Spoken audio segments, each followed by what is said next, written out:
Welcome to dear ड्रिंगो news. दोस्तों, अब सबको पता है ब्रिटेन की महारानी एलिजाबेथ II की मौत हो चुकी है और उनके मौत के साथ साथ सोशल मीडिया पे एक शब्द ट्रेंड कर रही है, वो है कोहिनूर। कोहिनूर वो शब्द है जिसके साथ सारे भारतवासी की एक सेंटिमेंट जुड़ी हुई है और महारानी के मृत्यु के साथ साथ ये भी प्रश्न उठ रही है, क्या कोहिनूर फिर से भारत वापस आ सकती है। चलिए इस बारे में हम चर्चा करेंगे, कितनी पॉसिबिलिटीज है कि कोहिनूर हीरा फिर से भारत में वापस आ सकती है और जानेंगे क्या ये कोहिनूर हीरा सच में एक अभिशाप है इंसानों के लिए।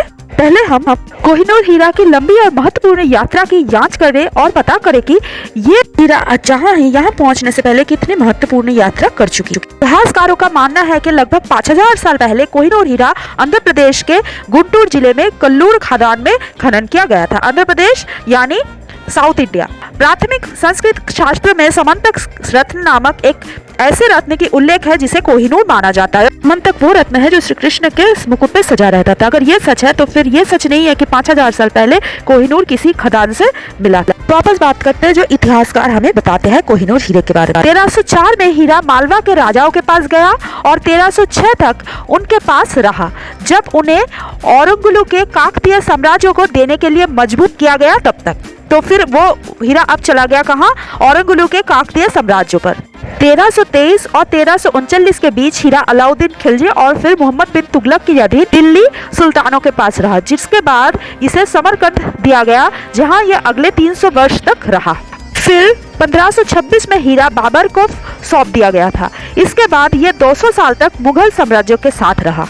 इसके बाद की यात्रा है 1739 में नादिर शाह ने हीरा सहित उनके खजानों को अपने कब्जे में लेकर मुगल साम्राज्य को हरा दिया। फिर वो हीरे को अपने साथ पारस यानी कि आज के ईरान ले गए और अपने मयूर सिंहासन पर रख दिया। ये उस समय की बात है। उन्होंने इस हीरे का नाम बदलकर कोहिनूर रख दिया। पहले इसका नाम क्या था? सामंतक रत्न। अब उसका नाम नादिर शाह ने रख दिया कोहिनूर, जिसका अर्थ है प्रकाश का पर्वत। 1747 में नादिर शाह की हत्या के बाद हीरा उसके सेनापति अहमद शाह दुर्रानी के देखरेख में आया, जिसके वंशज तक 1800 में कोहिनूर हीरा की यात्रा को भारत वापस लाए, जब उन्होंने इस हीरे को सौंप दिया महाराजा रणजीत सिंह, जो सिख साम्राज्य के संस्थापक थे, उनके पास। महाराजा रणजीत सिंह उस समय के बहुत ही प्रतापशाली राजा थे। वो इतने प्रतापशाली थे कि उनको शेरे पंजाब के नाम दिया गया था। देख सकते हो कोहिनूर ऐसे घूमते घूमते और एक बार भारत वापस आ गया। आगे देखते हैं फिर क्या हुआ।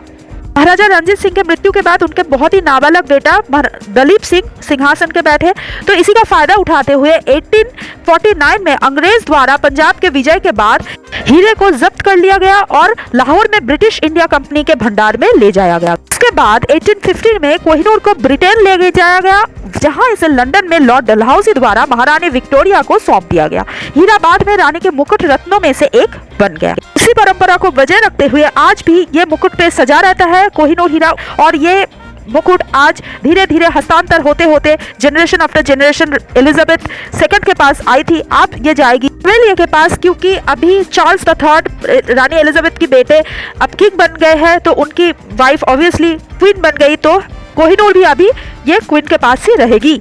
लेकिन हमारा प्रश्न था, क्या हीरा वापस आ सकती है भारत में? कोहिनूर के साथ कैसी अभिशाप जुड़ी हुई है, और साथ में जानेंगे कुछ और बातें कोहिनूर के बारे में। ऐसा बताया जाता है कि लाहौर से ब्रिटेन जाने के दौरान हीरे का वाहक कुछ दिन के लिए खो गया था, लेकिन बाद में उसका एक नौकर ने उसे वापस कर दिया था। लॉर्ड डलहौसी हीरे को लंदन ले जाने से पहले उन्हें बॉम्बे और कोलकाता का दौरा करना पड़ा था। उनकी पत्नी ने विशेष रूप से हीरे के लिए एक थैली सिलवाई, जिसे उन्होंने अपनी बेल्ट के पैरों और लटका दिया। अगर कोहिनूर का इतिहास देखें तो देखेंगे कोहिनूर जिसके पास भी गया है वो साम्राज्य खत्म हो चुकी है और बहुत सारा खून बहा है।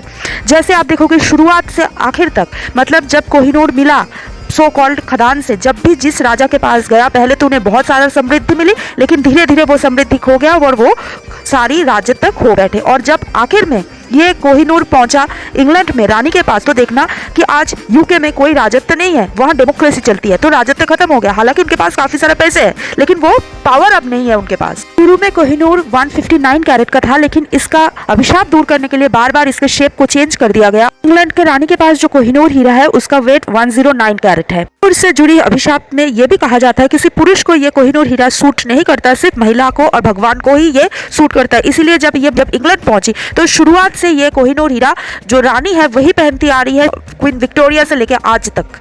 वर्तमान में कोहिनूर का परिस्थिति क्या है? आज कोहिनूर इंग्लैंड की रानी के पास है, ये तो सबको पता है। तो वो कोहिनूर हीरा रानी के मुकुट के अन्य रत्नों के साथ प्रदर्शित है। जैसे हम सबको पता है, भारत ही कोहिनूर के असली देश है, तो इसीलिए हाल ही में दोनों देशों के बीच कोहिनूर को भारत वापसी के लिए बातचीत हुई है। लेकिन इसका क्या नतीजा होगा वो तो वक्त ही बताएगा। हालांकि कोहिनूर हीरे की यात्रा के इतिहास के पीछे कई तरह के कयास लगाते जा रहे हैं, लेकिन ये कहानी आपको जरूर एक झटका देगी। यदि आपके पास इस अद्भुत रत्न के बारे में कोई भी जानकारी हो तो प्लीज नीचे कमेंट बॉक्स में कमेंट करके बताएं, ताकि हम सबको भी पता चले। और ये वीडियो अगर आपको अच्छा लगा तो लाइक और सब्सक्राइब करना मत भूलना। मिलते हैं एक नए वीडियो के साथ। जय हिंद।